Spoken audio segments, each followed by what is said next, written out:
အားလုံးမင်္ဂလာပါဗျာကျွန်တော်ကျော်စိုးပါကျွန်တော်လက်ရှိရောက်နေတာကမန္တလေးမတရာစင်ကူတပိတ်ချင်းလမ်းပိုင်းမှာရောက်နေတာဖြစ်ပါတယ်တနည်းအားဖြင့်တပိတ်ချင်းမြို့နယ်ဇေယကွင်းကြီးပါဒီရဲ့ဒါကြီးကတော့ကျွန်တော်တို့ဇေယကွင်းတ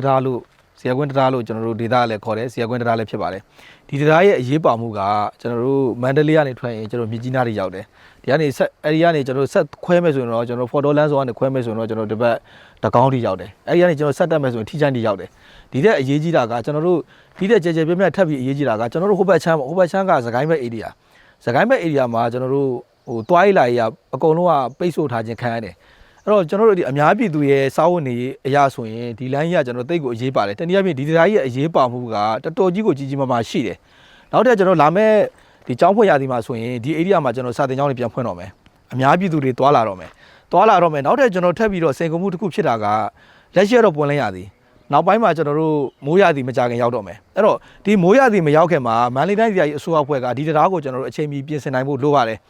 ဒီမန္တလေးတိုင်းပြည်အစိုးရအဖွဲ့ကဒီတရားကိုကျွန်တော်တို့ပြန်ပြီးအချိန်မီပြင်ဆင်နိုင်ပြီဆိုရင်လူပေါင်းများစွာရဲ့စာဝန်တွေကိုကျွန်တော်တို့တပြိုင်နက်ဖြည့်ရှင်းပြီးသားလဲရောက်ပါတယ်နောက်ထပ်ပို့ပြီးအရေးကြီးတာကကျောင်းသားကျောင်းသူတွေကျောင်းတက်ဖို့အတွက်တိတ်ကိုအရေးကြီးပါတယ်ဒီရဲ့ကျွန်တော်တို့ကျောင်းသားကျောင်းသူတွေစာသင်ခန်းထဲကိုပြန်ရောက်ဖို့ဆိုရင်ဒီတရားရဲ့အခန်းကဏ္ဍကတိတ်ကိုအရေးကြီးပါတယ်ဒါကကျွန်တော်တို့ဟိုတက်မတော်နဲ့ဆိုင်လားဆိုတော့တက်မတော်နဲ့တော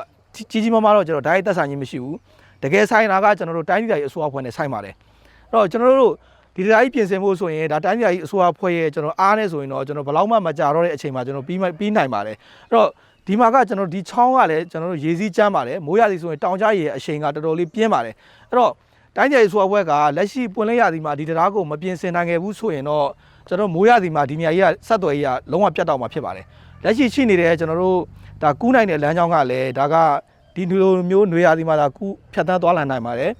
မိုးရာသီကျရင်တော့ဒီလိုမျိုးကကျွန်တော်လုံးဝအကန့်အသတ်ကြီးဖြစ်သွားပြီဘလို့မှကူးနိုင်ဖို့ကအခက်အခဲဖြစ်သွားပြီဒုတိယချက်ခင်ဗျားတို့ဖောင်နယ်ကူးရောမရနိုင်ဆိုဖောင်နယ်ကူးမရနိုင်ပါဘူးဘာကြောင့်လဲဆိုတော့ကျွန်တော်မိုးရာသီဖြစ်တယ်ဆိုရင်ရေသီးကျမ်းပါရေသီးကျရင်ဖောင်ကဘလို့မှဒါကိုဒီရေစည်းရဲ့အရှိန်ကိုထိန်းသိမ်းနိုင်ဖို့ခက်ပါတယ်ဒါကြောင့်ကျွန်တော်တို့ဒီတရားနဲ့ပတ်သက်ရင်တင်ပြပေးချင်တာကကျွန်တော်ဒီမှာချိတ်ဆက်ထားတဲ့ဒီလမ်းကြောင်းကိုအမိပြုနေတဲ့ပြည်သူလူထုသိန်းပေါင်းများစွာရှိပါတယ်သူတို့ရဲ့စားဝတ်နေရေးအတွက်ဒီတရားကြီးကဖြည့်ရှင်းပေးနေရတာပါဒါကြောင့်မန္တလေးတိုင်းပြည်အစိုးရအဖွဲ့အနေနဲ့လည်းကျွန်တော်တို့နိုင်ငံတော်အတွက်အရေးကြီးတဲ့တနည်းအားဖြင့်စေရအရေးကြီးတဲ့ဒီတရားကြီးကိုကျွန်တော်တို့ပြန်ပြီးတော့ဒီပွင့်လင်းရသည်မှာပြီးစီးအောင်တိစောက်ပေးဖို့လိုပါတယ်ဒီတရားကြီးကိုအကြမ်းဖက်အုပ်စုတွေဖြိုချခြင်းကာလကသူတို့လွန်ထိုးပြီးတော့ကျွန်တော်တို့ဖြိုချခဲ့တာပါအဲ့တော့ကျွန်တော်နားလည်အောင်ရှင်းပြမယ်ဆိုရင်ဗျာဒီဒေသက